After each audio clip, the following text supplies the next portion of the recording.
आज हम political parties के बारे में डिस्कस करेंगे। Political parties LLB part 1 Punjab university political science का मोस्ट इम्पॉर्टेंट टॉपिक है। सबसे पहले हम ये देखेंगे कि पॉलिटिकल पार्टीज़ होती क्या है। हमारे पास बेसिकली दो फॉर्म ऑफ गवर्नमेंट होते हैं या दो तरह के पॉलिटिकल सिस्टम होते हैं। मेनली दो तरह के होते हैं। एक हमारे पास होता है डेमोक्रेटिक और एक हमारे पास होता है नॉन डेमोक्रेटिक या जिसको हम अथॉरिटेरियन भी कह देते हैं।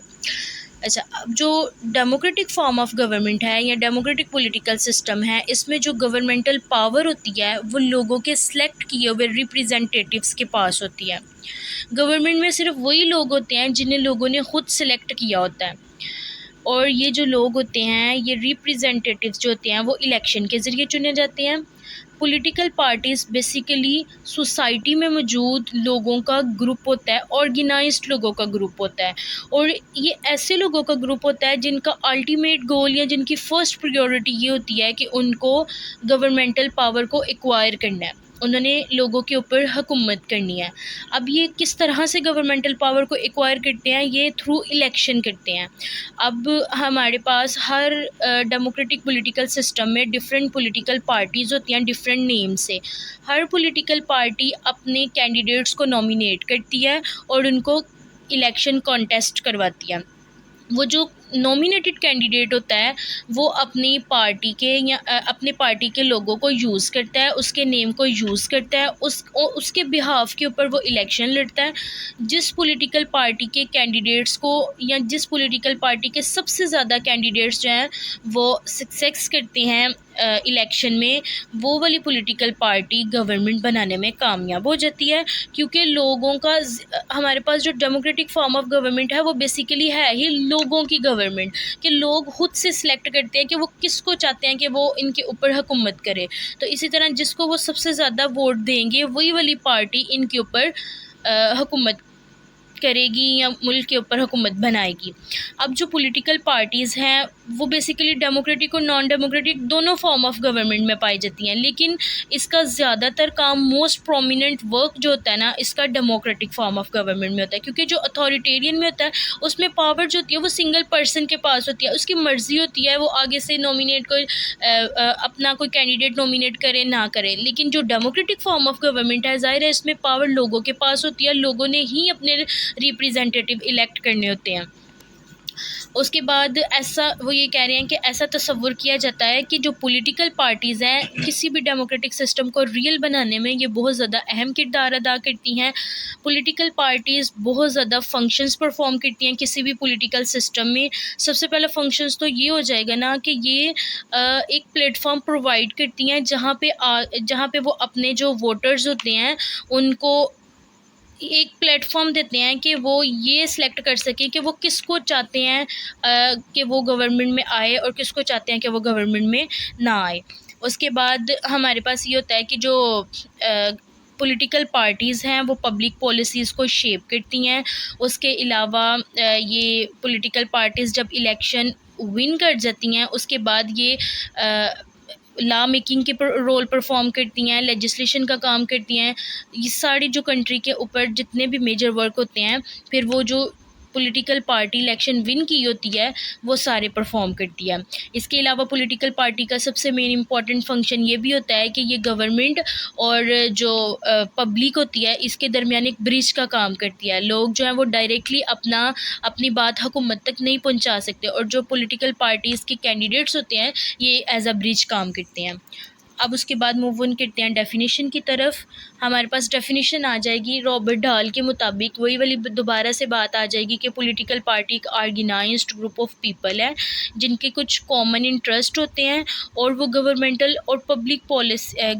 पॉलिसीज़ को जो है ना वो इन्फ्लुएंस करने की कोशिश करते हैं। कब करते हैं ये इन्फ्लुएंस करते हैं? जब वो इलेक्शन को विन कर लेते हैं। अब मीनिंग आ जाएगा कि पॉलिटिकल पार्टीज़, हमारे पास टू वर्ड्स का कॉम्बिनेशन होता है, एक पॉलिटिक्स और एक पार्टीज़। अब पॉलिटिक्स का मतलब क्या है कि ऐसी कोई भी चीज़ जो गवर्नमेंट से रिलेटेड होता है, और पार्टीज़ क्या होती हैं? ग्रुप ऑफ पीपल्स होता है। अब बात आ जाती है कि हमारे पास पॉलिटिकल पार्टीज़ की क्यों ज़रूरत महसूस की गई, क्यों ये इतनी इम्पोर्टेंट है, क्यों इसकी ज़रूरत है डेमोक्रेसी फॉर्म ऑफ गवर्नमेंट में। अगर हम देखें कि अगर कोई भी पॉलिटिकल पार्टी ना हो तो हर वो इंसान जो इलेक्शन कॉन्टेस्ट करेगा, जिसको लोग अपना रिप्रेजेंटेटिव बनाएंगे, हर इंसान अपना रिप्रेजेंटेटिव बनाएंगे, वो उसको जवाब दे नहीं होंगे, मतलब उससे पूछेंगे नहीं कि तुमने ये काम किया है, तुमने ये काम क्यों नहीं किया। क्योंकि हर इंसान पॉलिटिकल पार्टी के बगैर हर इंसान जो इलेक्शन कॉन्टेस्ट करेगा वो इंडिपेंडेंट होगा, तो वो इस काबिल नहीं होगा कि वो लोगों के साथ अपने प्रॉमिस कर सके, कोई भी मेजर पॉलिसी चेंज लेके आ सके गवर्नमेंट में। तो इसी तरह से हमारे पास जो गवर्नमेंटल यूटिलिटी होती है वो अनसर्टेन रहती है, कोई मेजर चेंज ही नहीं आ सकता। अब आ जाएगा एलिमेंट्स ऑफ पॉलिटिकल पार्टीज़ के। किसी भी पॉलिटिकल पार्टी को बनाने के लिए उसमें क्या क्या चीज़ें होती हैं। सबसे पहले तो आ जाता है पार्टी का प्लेटफॉर्म। कोई भी पॉलिटिकल पार्टी जब बनती है सबसे पहले उसका एक प्लेटफॉर्म होता है, उसका कोई नाम होता है, कोई उसके बेसिक मकसद होते हैं। फिर उसके बाद आ जाता है पार्टी की ऑर्गेनाइजेशन। पार्टी अपनी जब पार्टी के मेंबर्स आपस में मिलते हैं, ऑर्गेनाइज्ड होते हैं, तो उनकी एक ऑर्गेनाइजेशन बन जाती है। फिर आ जाता है पार्टी लीडर्स। अब एक पार्टी कब बनती है? जब डिफरेंट पीपल्स आपस में जॉइन होते हैं। अब उन तमाम लोगों को रूल करने के लिए या डायरेक्ट करने के लिए, पोजीशंस देने के लिए कि आपने ये वाले काम करने हैं, वो पार्टी अपना एक लीडर सेलेक्ट करती है। वो जो लीडर होता है वो अपने पार्टी के तमाम मेंबरान को उसके बाद क्या करता है, उनके काम को एलोकेट करता है, सारी चीज़ों के बारे में बताता है, गाइडलाइन देता है, पार्टी के मकसद के बारे में बताता है कि क्या क्या उन्होंने फ्यूचर में काम करने हैं, किस तरह से उन्होंने कॉन्टेस्ट करना है इलेक्शन को। उसके बाद आ जाता है पार्टी की मेंबरशिप। पार्टी लीडर हो गया, पार्टी की मेंबरशिप। हर पार्टी के पास उसकी मेंबरशिप होती है। मेंबरशिप का मतलब ये है कि जो पीपल होते हैं, कॉमन पीपल होते हैं, उन्होंने पार्टी को ज्वाइन करना होता है। जब वो पार्टी को ज्वाइन कर लेते हैं तो वो पार्टी के मेंबर्स बन जाते हैं। अब आ जाएगा पार्टी के वोटर्स। ये सबसे मेन एलिमेंट होता है पार्टी का। जब तक वोटर्स नहीं होंगे पार्टी कभी भी कामयाब नहीं हो सकेगी। ज़ाहिर है, जब कोई किसी पार्टी को वोट देने वाला ही कोई नहीं होगा तो वो पार्टी किस तरह से कामयाब होगी। उसके बाद आ जाएगा पार्टी आइडियोलॉजी। हर पार्टी का अपना एक मुनफरिद एजेंडा होता है, उसकी आइडियोलॉजी होती है, जिसकी बेस के ऊपर वो इलेक्शन कॉन्टेस्ट करती है। अब different type of political parties होती हैं। सबसे पहले आ जाता है हमारे पास left wing political parties. Left wing political parties ऐसी पॉलिटिकल पार्टीज़ होती हैं जो ग्रेटेस्ट गवर्नमेंटल इंटरवेंशन को सपोर्ट करती हैं, कि मतलब वो ये कहती हैं, उनका मेन एम ये होता है कि इकोनॉमी और सोसाइटी के ऊपर जो है ना वो गवर्नमेंट कंट्रोल करे, वो लोगों के ऊपर कंट्रोल ना हो। वो सोसाइटी में इक्वालिटी लेके आना चाहती हैं, क्लासलेस सोसाइटी बनाना चाहती हैं। तो इसमें हमारे पास ज़्यादातर उनकी कौन सी पॉलिसीज़ होती हैं कि प्रोग्रेसिव टैक्सेशन करनी है, मतलब टैक्स को कलेक्ट करना है, पब्लिक ओनरशिप सर्टेन इंडस्ट्रीज़ की दे देनी, और सोशल वेलफेयर प्रोग्राम उनका मेन एजेंडा होता है। इनकी एग्जांपल में हमारे पास आ जाता है डेमोक्रेटिक पार्टी यूनाइटेड स्टेट में, लेबर पार्टी आ जाती है, सोशलिस्ट पार्टी आ जाती है फ्रांस में। उसके बाद सेकंड पॉइंट है कि राइट विंग पॉलिटिकल पार्टीज़। अब राइट विंग पॉलिटिकल पार्टीज़ ऐसी पॉलिटिकल पार्टीज़ होती हैं जिसमें ज़्यादातर कंट्रोल लोगों के पास होता है। ये बात करती हैं फ्री मार्केट प्लेस की, ठीक है। इसमें हमारे पास जो गवर्नमेंट की इंटरवेंशन होती है इकोनॉमी के ऊपर या सोसाइटी के ऊपर, वो लेस होती है as compare to left wing political party के। इनकी जो बेसिक एजेंडाज होते हैं वो लो टैक्सेस होते हैं, प्राइवेटाइजेशन ऑफ सर्टेन इंडस्ट्रीज़ होते हैं। Left wing political parties prioritize करती हैं ट्रेडिशनल सोशल वैल्यूज़ को। अब इसकी एग्जांपल्स में हमारे पास आ जाएगा conservative party in the United kingdom, liberal democratic party Japan की जो है, रिपब्लिक पार्टी यूनाइटेड स्टेट की। अब आ जाएगा सेंट्रिस्ट पार्टी।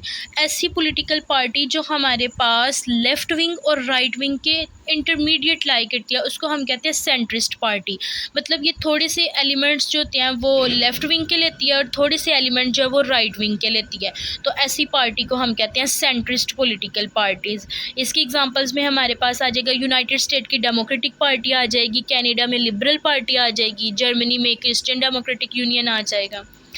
अब आ जाएगा कम्युनिस्ट पार्टी। कम्युनिस्ट पार्टी ऐसी पॉलिटिकल पार्टीज़ होती हैं जो बात करती हैं अबॉलिशन ऑफ प्राइवेट प्रॉपर्टी, कि प्राइवेट प्रॉपर्टी बिल्कुल नहीं होनी चाहिए, क्लासलेस सोसाइटी होनी चाहिए, हर इंसान के पास इक्वल राइट्स होने चाहिए। ये इसमें हमारे पास होता है नेशनलाइजेशन हो जाती है सर्टेन इंडस्ट्रीज़ की, अबॉलिशन ऑफ इनहेरिटेंस होता है, सेंट्रलाइज कर देते हैं ये इकोनॉमिक को। तो इसमें हमारे पास आ जाती है एग्जांपल्स चाइना में communist party, Cuba, communist party आ जाएगी क्यूबा की, इंडिया में कम्युनिस्ट पार्टी जो है वो इसकी एग्जांपल्स है। आगे आ जाएगा सेकुलर पार्टीज़। सेकुलर पार्टीज़ ऐसी पॉलिटिकल पार्टीज़ हैं जो ये कहती हैं कि स्टेट और चर्च, मतलब कि जो रिलीजन और स्टेट है, इन दोनों को आपस से सेपरेट रखना चाहिए। वो ये कहते हैं कि लोगों को रिलीजियस की बेस के ऊपर या माइनॉरिटीज़ को उनके रिलीजियस की बेस के ऊपर प्रोटेक्शन देनी चाहिए, उनके पास फ्रीडम होना चाहिए, फ्रीडम ऑफ एक्सप्रेशन होना चाहिए, फ्रीडम ऑफ स्पीच होनी चाहिए। तो ये पॉलिटिकल कुछ पार्टीज़ थी। इसके अलावा भी और पॉलिटिकल पार्टीज़ है, जैसे कंजर्वेटिव पार्टी होगी, लिबरल पार्टी होगी, लेबर पार्टी होगी, फासिस्ट पार्टी होगी। अब आ जाएगा हमारे पास फंक्शंस ऑफ पॉलिटिकल पार्टीज़ के पॉलिटिकल पार्टी क्या क्या फंक्शन परफॉर्म करती है। सबसे पहला आ जाएगा mobilising and educating the voters. Political party जब भी इलेक्शन कॉन्टेस्ट होने होते हैं, गली गली में जाके अपने एजेंडा के बारे में बताती है, वोटर्स को मोबिलाइज करती है, एजुकेट करती है, क्यों आपको वोट देना चाहिए, क्या हमारा एजेंडा है, किस लिए आप हमें वोट करें। सेकेंड काम ये आ जाएगा कि ये गवर्नमेंट को स्ट्रक्चरिंग करती है। वो वाली पॉलिटिकल पार्टी जो इलेक्शन को विन कर जाती है, उसके बाद उसने अल्टीमेट गोल उसका यही होता है गवर्नमेंट बनाना, उसने गवर्नमेंट के स्ट्रक्चर को फ्रेम करना होता है, लेजिस्लेशन, एग्जीक्यूटिव, जुडिशरी को फ्रेम करना होता है। उसके बाद आ जाएगा अकाउंटेबिलिटी एंड ट्रांसपेरेंसी।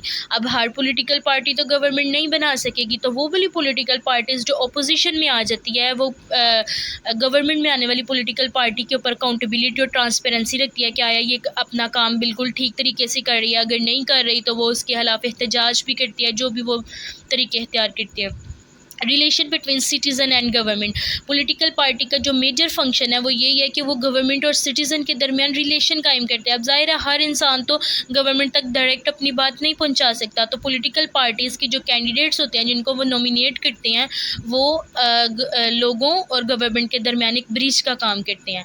उसके बाद आ जाएगा इलेक्टोरल फंक्शन, जो कि पॉलिटिकल पार्टी का मेजर फंक्शन है कि हर पॉलिटिकल पार्टी ने इलेक्शन कॉन्टेस्ट करना होता है और इनका अल्टीमेट गोल यही होता है कि इलेक्शन को विन करें और विन करने के बाद अपनी गवर्नमेंट बनाएं। उसके बाद आ जाएगा प्ले एज ओपोजिशन रोल। ऐसी पॉलिटिकल पार्टीज़ जो इलेक्शन विन नहीं कर सकती, वो ओपोजिशन के तौर पे अपना रोल परफॉर्म करती हैं। लॉ मेकिंग फंक्शंस, वो वाली पॉलिटिकल पार्टीज़ जो इलेक्शन विन कर जाती हैं, वो कंट्री के लिए लॉ बनाती हैं, और जो ओपोजिशन में होती हैं वो सुजेस्ट करती हैं कि किस तरह का लॉ है, किस तरह का नहीं है, किस तरह का होना चाहिए। उसके बाद आ जाएगा नॉमिनेटिंग कैंडिडेट्स। हर पॉलिटिकल पार्टी का ये भी फंक्शन होता है कि उसने अपनी पार्टी के लिए कैंडिडेट्स को नॉमिनेट करना होता है, जो कि उनके लिए इलेक्शन के लिए कॉन्टेस्ट करते हैं। अब आ जाएगा स्ट्रक्चर ऑफ पॉलिटिकल पार्टीज़ के पॉलिटिकल पार्टीज़ का स्ट्रक्चर क्या होता है, किस तरह से ये बनी होती है। सबसे पहले आ जाती है लीडरशिप। हर पॉलिटिकल पार्टी का जो स्ट्रक्चर में है वो उसकी लीडरशिप होती है, जो जिसकी रिस्पॉन्सिबिलिटीज़ क्या होती हैं, पार्टी के एजेंडा को सेट करना, स्ट्रेटजीज डिज़ाइन करना, पार्टी के ऑपरेशंस को मैनेज करना। जो टॉप लीडर होता है ना पॉलिटिकल पार्टी का, उसको हम पॉलिटिकल लीडर कहा जाता है, जिसकी जिम्मेदारियां क्या होती हैं कि उसने अपनी पार्टी को पब्लिकली उसने रिप्रेजेंट करना होता है, अपनी पार्टी को ओवरऑल डायरेक्शन देनी होती है। फिर उसके बाद ये जो लीडर होता है ना, वो पार्टी का सीनियर लीडर भी हो सकता है, डिप्टी लीडर भी हो सकता है, नेशनल चेयरपर्सन भी हो सकता है और जनरल सेक्रेटरी भी हो सकता है। आगे आ जाएगा पार्टी ऑफिशियल्स। जो पार्टी ऑफिशियल्स होते हैं वो किसके लिए रिस्पॉन्सिबल होते हैं, day to day operation of the party के लिए, ठीक है। जैसे fund raising, voter overreach, internal communication, party officials, ये सारे काम किसके होते हैं, पार्टी ऑफिशियल्स के। अब आ जाएगा मेंबर्स। पॉलिटिकल पार्टीज़ जो होती है वो किससे मिलके बनी होती है, मेंबर्स से मिलके बनी होती है, जो कि अपनी पार्टी के साथ रजिस्टर्ड होते हैं कि उन्होंने इसी पार्टी के नैरेटिव को सपोर्ट करना होता है। इसको मेंबर्स को एज अ सपोर्टर भी हम ले सकते हैं कि ये पार्टी के सपोर्टर्स होते हैं। आगे आ जाएगा पार्टी कन्वेंशंस। हर पॉलिटिकल पार्टी की कन्वेंशंस होती हैं, इजलास होते हैं, जिसमें वो अपनी पार्टी के लाई अमल के बारे में डिसाइड करते हैं कि इन फ्यूचर इन्होंने कौन कौन से काम करने हैं, कौन कौन से जलसे करने हैं, किस किस जगह पे करने हैं, किस किस तरह से करने हैं। उसके बाद आ जाएगा इलेक्टोरल कैंडिडेट्स। अब हर कैंडिडेट तो इलेक्टोरल कैंडिडेट नहीं हो सकता, सिर्फ वही वाले कैंडिडेट्स होंगे जिनको लीडर जो है वो नॉमिनेट करेगा कि इसने इलेक्शन कॉन्टेस्ट करना है, उनको हम बोलेंगे इलेक्टोरल कैंडिडेट। तो हर पॉलिटिकल पार्टी के पास इलेक्टोरल कैंडिडेट होते हैं। आगे आ जाएगा interest group and affiliated organization. हर पॉलिटिकल पार्टी के साथ कोई ना कोई इंटरेस्ट ग्रुप या अफिलिएटेड ऑर्गेनाइजेशन होती है। वो इसलिए होती है कि पॉलिटिकल पार्टीज़ को इलेक्शन कॉन्टेस्ट करने के लिए फ़ंड की ज़रूरत होती है, और वो फ़ंड इनके पास कहाँ से आता है, वो इंटरेस्ट ग्रुप इनकी मदद करते हैं या अफिलिएटेड ऑर्गेनाइजेशंस करती हैं। यहीं पे हमारा टॉपिक होता है एंड। इसमें हमने पॉलिटिकल पार्टी के बारे में ईच एंड एवरीथिंग डिस्कस किया है। अगर फिर भी इससे रिलेटेड कोई भी क्यूरीज हो तो आप फील फ्री टू आस्क। अल्लाह हाफिज़।